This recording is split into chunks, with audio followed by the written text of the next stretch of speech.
ఈ మంత్రులంతా వేస్ట్ అంటండి. ఈ మంత్రులందరూ అధ్వాన్నంగా ఉందంట వారి పనితీరు. ఎలా చెప్తున్నానంటే కనుక ఏదైతే ప్రభుత్వ సర్వే ఏదైతే చేయించారో చంద్రబాబు నాయుడు గారు ఒక సర్వే చేయించారు.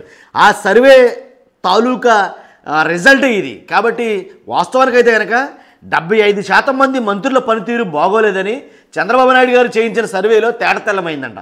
కాబట్టి ఈ 75% మంది మంత్రుల పనితీరు మరీ అధ్వాన్నంగా ఉంది.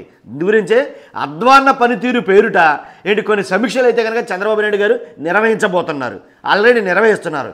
కేవలం అంటే కేవలం 6 మాత్రమే మంత్రులు మాత్రమే సంతృప్తికరంగా ఉంది వాళ్ళ పనితీరు. 6 మాత్రమే బాగా పనిచేస్తున్నారు. మిగిలిన వాళ్ళంతా అనవసరం, అధ్వాన్నంగా ఉంది వాళ్ళ పనితీరు. 18 మంది మంత్రుల పనితీరు అస్సలు బాగోలేదని ఆ నివేదికలు అయితే చెప్తున్నాయి. కాబట్టి చంద్రబాబు నాయుడు గారు ఈ విషయమే చాలా సీరియస్ అయ్యారంట. ఎలా అంటే 75% మంది మంత్రుల పనితీరు బాగోలేదంటే అది ఎంతవరకు సమంజసం? కాబట్టి ఆ మంత్రులు ఎవరో చెప్తాను నేను ఖచ్చితంగా. అలాగే వాళ్ళని అడిగితే కనుక ఎందుకని మీ పనితీరు బాగోలేదు, అసలు మీరు సరిగా పనిచేయట్లేదు ఎందుకని అంటే కనుక వాళ్ళు చెప్పే కారణాలు చాలా విచిత్రంగా ఉన్నాయండి.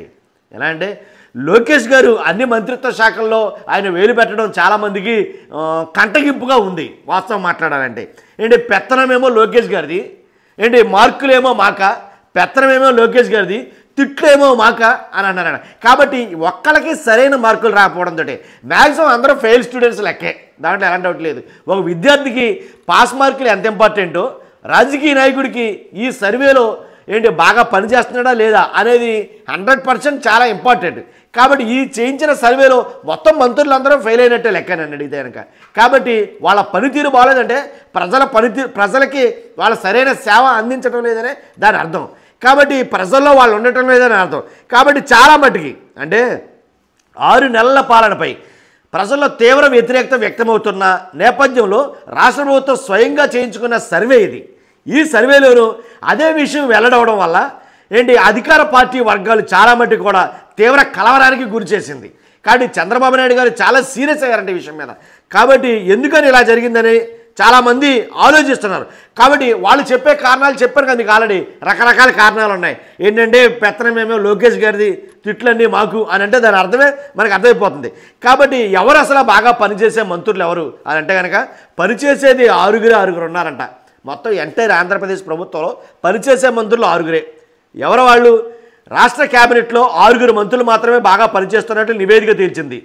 అందులో మున్సిపల్ శాఖ మంత్రి పి నారాయణ ముందున్నారు. చంద్రబాబుకు బాగా దగ్గరగా ఉంటూ రాజధాని నిర్మాణ వ్యవహారాల్లో ఆయన మనసరిగా పనిచేస్తుండటంతో నారాయణకు అగ్రతాంబూలం దక్కిందని అందరూ అంటున్నారు.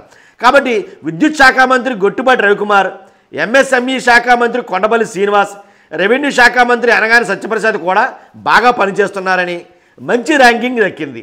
కూటమిలో జనసేన పార్టీ తరపున మంత్రిగా ఉన్న నాదెండ్ల మనోహర్, బీజేపీ తరపున మంత్రిగా ఉన్న సత్యకుమార్ పనితీరు కూడా బాగుందని నివేదిక పేర్కొంది.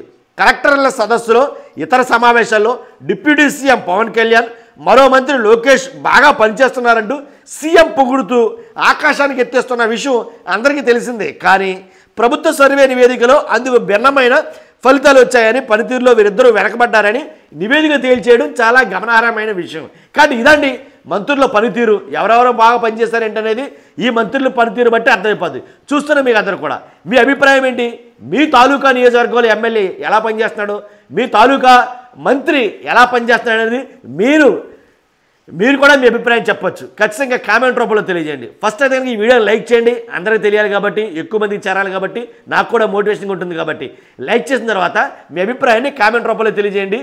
కొత్త వాళ్ళైతే మన ఛానల్ని పక్కాగా సబ్స్క్రైబ్ చేయండి. Thank you very much.